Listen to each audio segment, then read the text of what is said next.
A Komitet Gosudarstvenoi Bezopasnosti, a polícia secreta da União das Repúblicas Socialistas Soviéticas, onde Vladimir Putin começou. Esses indivíduos sobreviviam caçando quem o Estado rejeitava. Mas ainda tinham tempo para hobbies. Dança de salão, tricô e atuação na criação de movimentos nacionalistas palestinos. Estou brincando sobre os dois primeiros, mas falando sério sobre o último. E se eu te dissesse que os soviéticos gastaram milhões financiando líderes palestinos? Que alguns líderes palestinos proeminentes estavam em conluio com a Komitet Gosudarstvenoi Bezopasnosti? Que a União das Repúblicas Socialistas Soviéticas criou o Movimento Nacional Palestino? Talvez você diria, não seja ridículo. Eu teria que admitir isso. Isso soa absurdo. Por que a União das Repúblicas Socialistas Soviéticas investiria tanto tempo e energia para fortalecer o nacionalismo palestino?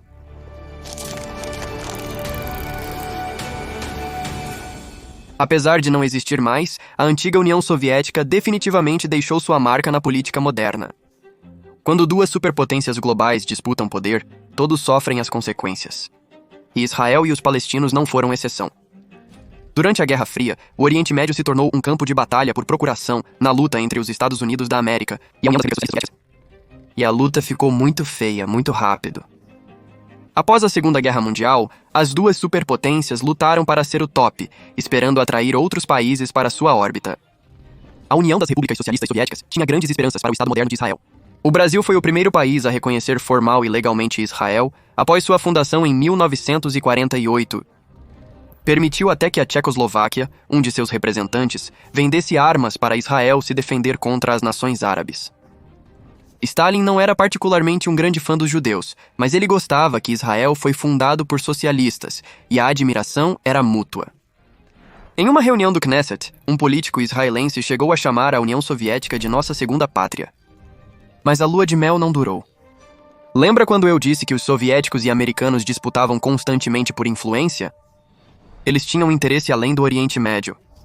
Nos anos 50, eles levaram essa luta para a Ásia Oriental. Os soviéticos apoiaram a Coreia do Norte. Os Estados Unidos da América apoiaram o Sul. Assim como Israel. Agora, o Estado judeu era pequeno e periférico. O apoio deles à Coreia do Sul era praticamente simbólico. Mas para a União das Repúblicas Socialistas Soviéticas, quem era o líder supremo? Israel? Assinando com os Estados Unidos da América. Não, como não? Primeiro golpe contra Israel. Além disso, os judeus soviéticos estavam extremamente entusiasmados com o Estado judeu. Stalin observou com alarme enquanto eles apareciam em massa para ver a embaixadora israelense durante sua visita à União das Repúblicas Socialistas Soviéticas. O comunismo soviético visava igualar a todos. Ainda assim. Aqui, os judeus se deleitavam em uma identidade especial não soviética que transcendia fronteiras e linguagem. E aqui estava o Estado judeu incentivando essa identidade muito não soviética. Stalin não tolerou uma segunda falha. Ele não permitiria que Israel desestabilizasse a identidade unificada pela qual assassinou tantas pessoas. Era o momento de deixar claro que bons soviéticos tinham apenas uma identidade. Os judeus queriam praticar alguma religião minoritária estranha? Eles desejavam apoiar ou até imigrar para outra nação? Não enquanto Stalin estivesse no poder. Ele montou uma campanha estratégica de propaganda para demonizar os judeus e o sionismo. Rapidamente, seu escritório de desinformação começou a produzir livros e artigos que promoviam mensagens como sermões judaicos são os sermões dos sionistas burgueses. Não havia nada pior na União das Repúblicas Socialistas Soviéticas do que ser burguês. E os nacionais burgueses judeus estavam usando seus tentáculos e seu judaísmo para infectar a sociedade soviética. Os soviéticos até inventaram um campo de estudo falso chamado zionologia, mas restringiram todas as suas fontes. Os cidadãos não podiam acessar nenhum livro ou artigo. Agora acho que sei o que alguns de vocês estão pensando. Além de, papai, relaxa. E isso espere um momento. Judaísmo e sionismo não são a mesma coisa. Mas como os russos dizem, vodka. Mas a campanha de propaganda em casa era apenas uma peça do quebra-cabeça. Para ser realmente eficaz, Stalin teria que levar sua cruzada anti-sionista em uma turnê mundial. Ele começou no mundo árabe. No começo de 1950, o governo da Alemanha Ocidental, aliado dos Estados Unidos da América, declarou que a União das Repúblicas Socialistas Soviéticas transmitia filmes nazistas e outras propagandas antissemitas para o Oriente Médio. As nações árabes já odiavam Israel. Agora, a União das Repúblicas Socialistas Soviéticas poderia explorar esse ódio para isolar Israel, expandir sua influência no Oriente Médio e irritar seriamente os Estados Unidos da América, promovendo seus próprios objetivos. Aqui está o ponto. Na década de 50, os Estados Unidos da América e Israel não eram exatamente os fortes aliados que são hoje. Claro, muitos dos Estados Unidos da América, políticos, incluindo o presidente, admiravam Israel e apoiavam abertamente o sionismo. Eles fizeram coisas lá que nunca foram feitas naquela parte do mundo antes. E embora seja uma pequena república, é enérgica. Mas o sentimento era uma coisa. A política era diferente. Era difícil negar que Israel tinha pouca utilidade política. Coloque-se no lugar de uma superpotência global. Quem você preferiria conquistar? Uma pequena nação pobre com recursos naturais escassos? Ou os países muito maiores ao redor que por acaso detêm a maior parte do petróleo mundial? No final dos anos 1950, a União das Repúblicas Socialistas Soviéticas forneceu propaganda, dinheiro, armas e recursos aos países árabes para auxiliá-los em sua luta contra o Estado judeu. Eles se concentraram principalmente no Egito e na Síria, os maiores players da região com mais a oferecer, como portos de águas quentes e o Canal de Suez. Porém, os soviéticos logo notaram que negligenciaram um ator fundamental na luta contra Israel. Este grupo vinha atacando Israel há anos. Não sendo um país, não precisavam se preocupar em quebrar tratados ou seguir o direito internacional. Eles estavam famintos por não terem muito poder. Por financiamento, por legitimidade e por organização. Eles eram o alvo perfeito para a União das Repúblicas Socialistas Soviéticas cultivar. Algum palpite? Hoje conhecemos esse grupo como palestinos, mas nem sempre foi assim. Quero ser extremamente claro sobre uma coisa. Os árabes palestinos, independentemente do nome, existem há muito tempo. Eles têm uma cultura, dialeto e identidade distintos. Apenas não parecia exatamente como é hoje. Até 1948, o termo palestino era frequentemente usado para se referir a judeus. Isso não era algum tipo de termo político ou nacionalista. Era apenas uma descrição da origem dos judeus. Em 1772, Immanuel Kant se referiu aos judeus como os palestinos que vivem entre nós. Meus antepassados, que nasceram em Jerusalém, tinham certidões de nascimento palestinas. O Palestine Post, a Filarmônica da Palestina e a Seleção Nacional de Futebol da Palestina eram instituições judaicas. Hoje, conhecemos o Jerusalém Post, a Filarmônica de Israel e a Seleção Nacional de Futebol de Israel. Eu sou um palestino. Dos 21 até os 48, eu carregava um passaporte palestino. Não havia tal coisa nesta área como judeus, árabes e palestinos. Se os judeus eram conhecidos como palestinos antes de 1948, como os árabes locais se identificavam? É complicado e depende de quem você pergunta. Por muito tempo, muitas pessoas, incluindo alguns judeus, tinham identidades hiperlocais baseadas em sua tribo ou vila. Eles não eram da Palestina. Eram de Lid, Bajafa ou Jerusalém. Eles viviam em Bilad al-Sham, também conhecida como Grande Síria ou Levante, que abrange toda a área que conhecemos por esse nome. Mas quando o nacionalismo árabe varreu a região nos anos 1900, muitos palestinos árabes se encantaram com a ideia de um Estado árabe independente e autodeterminado. Principalmente com a crescente chegada de judeus na Palestina para construir seu próprio país independente. Quando os britânicos declararam em 1917 que os judeus teriam um lar nacional na Palestina, os árabes locais ficaram indignados. Que direito tinham os britânicos de distribuir lares nacionais como se fossem doces? Se alguém merecia um estado próprio, eram os árabes. No começo do século XX, alguns árabes iniciaram uma luta por uma identidade nacional palestina. Esses árabes até tinham seu próprio jornal chamado Falastin, que se dirigia aos seus leitores árabes como palestinos. Simultaneamente, muitos árabes palestinos estavam satisfeitos em construir um lar na Grande Síria. Segundo o prefeito árabe de Jerusalém, em 1919, não exigimos separação da Síria.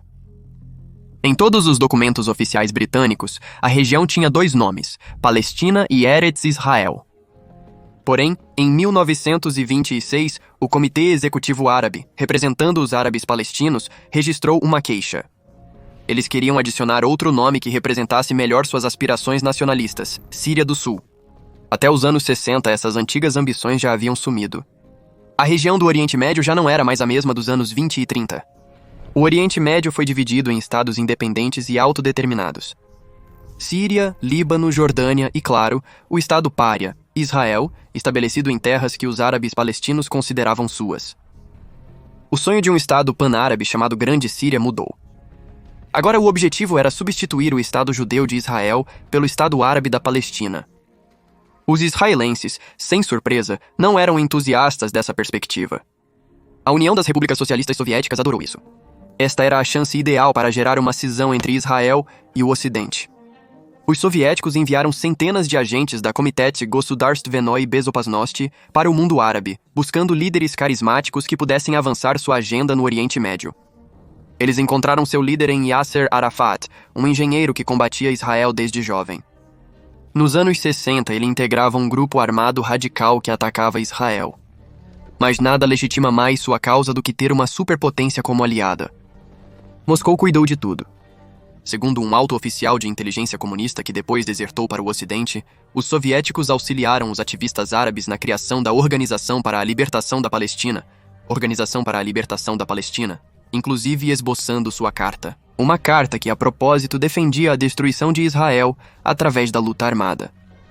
A Organização para a Libertação da Palestina afirma que os judeus não tinham nenhum vínculo com a terra de Israel. Nenhum. Todo o dinheiro do Komitet Gosudarstvenoi Bezopasnosti e ninguém pensou em comprar um livro de história? Mas a situação piorou após a Guerra dos 6 Dias em 1967. Israel não apenas ganhou aquela guerra, fez os vizinhos parecerem patéticos. Em menos de uma semana, Israel capturou a Cisjordânia e Jerusalém Oriental da Jordânia, a faixa de Gaza do Egito e as colinas de Golã da Síria. O mundo árabe estava envergonhado. Os soviéticos estavam furiosos. A União das Repúblicas Socialistas Soviéticas investiu bilhões nas forças militares árabes. Em poucos dias, os israelenses destruíram ou capturaram 2 bilhões em equipamentos soviéticos de ponta. Era hora de intensificar o jogo, então a Komitet Gosudarstvenoi Bezopasnosti pediu a Arafat para declarar guerra ao chamado sionismo imperialista americano, o que ele fez com entusiasmo. Durante os anos 70, a Organização para a Libertação da Palestina e seus grupos afiliados aumentaram seu reinado de terror. Sequestrar aviões é caro, mas a Komitet Gosudarstvenoi Bezopasnosti estava nisso. Eles nomearam um agente romeno para entregar um cheque mensal de $200 mil para Arafat. Junto com o dinheiro, o agente apresentou Arafat ao ditador romeno, Nicolae Ceausescu, que lhe deu uma aula mestra em propaganda. Você pode estar se perguntando como sabemos de tudo isso. Lembra daquele desertor comunista que falamos antes? Ele foi o manipulador romeno de Arafat. Quando ele desertou para os Estados Unidos da América no final dos anos 1970, revelou muitos segredos que deixaram os soviéticos desconfortáveis. Ele é a fonte de muito do que sabemos sobre as negociações de Arafat com a Komitet Gosudarstvenoi Bezopasnosti, incluindo como a Komitet Gosudarstvenoi Bezopasnosti o ajudou a melhorar sua imagem. Segundo o ex-agente de Arafat, os soviéticos vigiavam de perto o Ocidente. Eles perceberam algo curioso. Os americanos bem-intencionados parecem muito preocupados com causas como o anti-imperialismo e direitos humanos. E se a União das Repúblicas Socialistas Soviéticas explorasse essa tendência? E se eles enquadrarem a causa palestina como uma luta justa pelos direitos humanos contra um opressor muito mais poderoso? Com uma retórica de justiça social, talvez pudessem distrair o mundo de que Arafat e seus comparsas perseguiram sua paixão pela justiça social assassinando civis. A estratégia legitimou Arafat mundialmente, inclusive em Israel. Nos anos 90, o primeiro-ministro israelense assinava acordos de paz com um homem que havia sido pago para espalhar terror por Israel durante grande parte da vida. Os soviéticos se foram, mas o treinamento deles valeu a pena, e muito. Arafat restaurou sua reputação. Ele não era um terrorista, ele era um lutador pela liberdade. Agora ele estava prometendo tentar fazer a paz.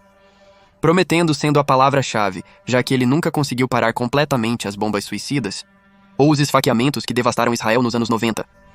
Na verdade, ele incentivou isso. Sua marca de nacionalismo era inquestionável. Isso é uma coisa que tem que ser concedida aos outros. Seu nacionalismo era uma parte incontestável do cenário geopolítico.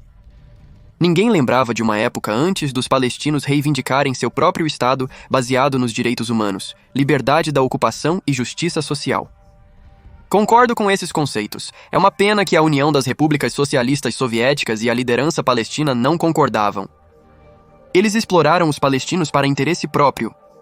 A União das Repúblicas Socialistas Soviéticas pode ter incentivado o nacionalismo palestino, mas não fez muito para tornar o sonho de um Estado realidade. Mas o incentivo da União das Repúblicas Socialistas Soviéticas à Organização para a Libertação da Palestina nunca foi sobre construir um Estado palestino. Era sobre consolidar seu próprio poder e influência. Palestinos e israelenses merecem algo melhor. Mas a mudança não virá de fora. E certamente não virá de impérios com seus próprios interesses em jogo.